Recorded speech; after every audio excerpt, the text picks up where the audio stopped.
Sir जी, comment में किसी साथी ने प्रश्न किया था आपसे कि जीवन का लक्ष्य क्या है? हाँ, जीवन का लक्ष्य क्या है, ज़िंदगी का मीनिंग क्या है? और बहुत बार मैं बोलता हूँ कि प्रकाश की यात्रा, तो ये क्या है? तो भई मैं तो अपने बारे में बोल सकता हूँ कि मेरे जीवन का लक्ष्य क्या है और लक्ष्य होता है फ्यूचर में। फ्यूचर की बात मैं सोचता नहीं, तो एक तरीके से मैं ये भी बोल सकता हूँ कोई लक्ष्य नहीं है। तो मेरे लिए जीवन ऐसा है कि जैसे आप नदी में हैं, नदी के किनारे आप बैठे हैं और आपके हाथ नदी में हैं, आप पानी को छू भी रहे हैं और आपको प्यास लगी है और कोई पूछे आपका लक्ष्य क्या है और आप बोलो जी मेरा लक्ष्य है प्यास बुझाना। तो ये तो हास्यास्पद बात हुई ना भई, प्यास बुझा ले, पानी तो वहीं पे है। तो दरअसल आप किसी भी दृष्टिकोण से देखें, बात आती है वर्तमान क्षण पे। मिस्टिक्स वही तो बोलते हैं ना, संत लोग बोलते हैं वर्तमान क्षण में जियो समग्रता से, केवल यही सच है।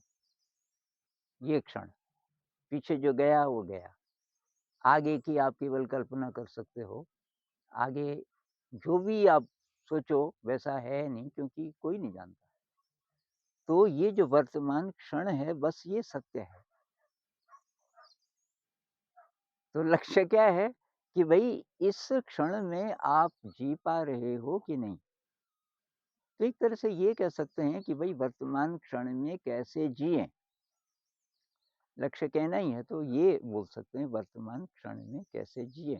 और अगर आप थोड़े बहुत जीना सीख गए वर्तमान क्षण में, तो बस कोई लक्ष्य नहीं, अब इसको और ज़्यादा सीखना है। ध्यान में हम क्या करते हैं? ध्यान का लक्ष्य क्या होता है कि भाई मन शांत हो जाए।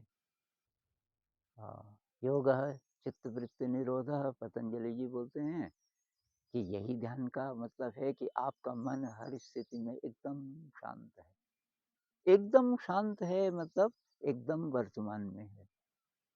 मन में कोई विचार नहीं, कोई चिंता नहीं। चिंता कैसे आती है, किस बारे में आती है? ध्यान में जब हम बैठते हैं, हम बोलते हैं जी मन बहुत ज़्यादा भटक रहा है, कहाँ? तो मन क्रिएट करता है टाइम को। समय तो है नहीं, समय तो बस ये है, वर्तमान क्षण को कह लो समय कहना है तो बाकी है ही नहीं। ना पास्ट है ना फ्यूचर है, वो हम बनाते हैं। पीछे की यादें पकड़ी हुई है, उसको हम उमड़-घुमड़ करके देखते रहते हैं, वो पास्ट है। उसके आधार पे फ्यूचर बनाते हैं। पास्ट की मेमोरीज़ अगर गायब हो जाएँ कुछ पल के लिए, हम भविष्य भी नहीं बना पाएँगे, भविष्य भी ड्रॉप हो जाएगा। तो तब रह जाएगा ये सतत वर्तमान। और इसमें जब हम जीना शुरू करेंगे, मतलब कोई विचार नहीं तो विचार पे जो एनर्जी खर्च हो रही है, शायद हमारी 98% से ज़्यादा मेंटल एनर्जी ये फालतू विचारों पे खर्च होती है। वो बचेगी तो उस एनर्जी से हमारा ब्रेन रीवायर होगा, ब्रेन की हीलिंग होगी और हमारा जो नर्वस सिस्टम है वो बदलेगा, क्योंकि वो भयंकर एनर्जी होगी, साइलेंस की एनर्जी। जब कोई विचार नहीं है तो तभी तो ध्यान से असर पड़ता है ना। ध्यान जब होने लगता है, मन शांत होने लगे, कई बीमारियां दूर हो जाती हैं, हम बहुत एनर्जी महसूस करते हैं। क्यों? क्योंकि जो एनर्जी विचारों पे खर्च हो रही है, अब उसको हमने बचाना शुरू कर दिया। तो धीरे धीरे धीरे संतोष की फीलिंग बढ़ने लगती है कि कुछ नहीं चाहिए। भाई हम बाहर बाहर क्यों भटकते हैं कि ये हो जाए, वो तृष्णा, जिसको बुद्ध कहते हैं ना कि जब तक तृष्णा है तब तक दुख है। तृष्णा क्यों है? क्योंकि हम सोचते हैं कि मैं खुश तब हो सकता हूँ जब मुझे ये मिल जाए, ये मिल जाए, सब बार बार की चीजें। और ये धोखा है। बार-बार की चीज़ें कितने भी जुटा लो, आपको खुशी मिलने वाली नहीं है।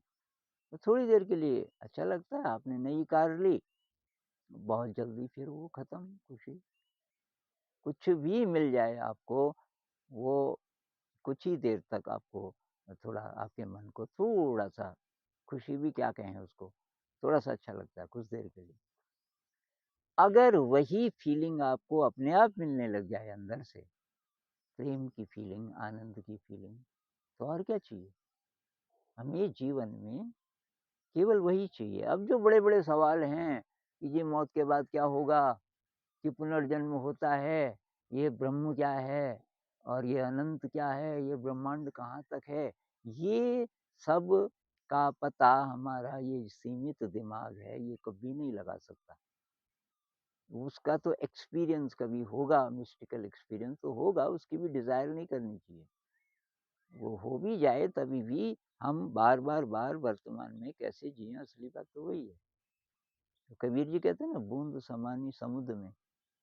बूँद को अगर समुद्र का एक्सपीरियंस चाहिए, तो वो गोता मारेगी तो पता चलेगा कि वो समुद्र बन गई। तो बूँद ये नहीं कह सकती कि मुझे समुद्र का पता चला। ये कह सकती है कि मैं समुद्र बन गई, मैं जानती हूँ समुद्र क्या होता है। मिस्टिक्स ऐसा कहते हैं। तो अब हमारे मतलब की बात कुल मिला के इसमें ये है, कैसे हम वर्तमान क्षण में जीना सीखें, कैसे ये मन जो भटक रहा है, इसको शांत करना सीखें। उससे जो एनर्जी हमारे अंदर इकट्ठी होगी, उस एनर्जी से हमें तृप्ति मिलनी शुरू होगी, आनंद मिलना शुरू होगा और बस ये प्रश्न ही खत्म हो जाएगा कि जीवन का लक्ष्य क्या है? जीवन का लक्ष्य बच्चा ढूँढता है क्या? 1.5-2 साल का बच्चा खेल रहा है, पानी के साथ, हवा के साथ, खुश है। उसके लिए कोई लक्ष्य नहीं है। ऐसे ही संत लोग भी हैं। टैगोर जी ने टैगोर जी कहीं कहते हैं ना, on the sea shore of endless worlds children meet.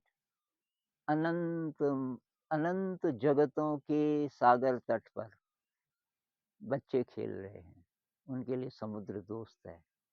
जबकि व्यापारियों के लिए, ये जो पानी के जहाज में माल लेके जाते हैं, उनके लिए समुद्र खतरा है। तो ज़िंदगी भी ऐसी है। ज़िंदगी इस पल में है, ज़िंदगी को जिस दृष्टि से आप देखो वैसी हो जाएगी। और अगर आप मन को शांत करना सीख गए, तो ये प्रश्न खत्म हो जाएगा कि लक्ष्य क्या है। बस तब तो एक डांस है, हर पल आप मगन रहोगे। जो भी काम है, उस काम में मगन रहोगे। काम नहीं है, अपने आप में मगन रहोगे। कोई प्रश्न नहीं।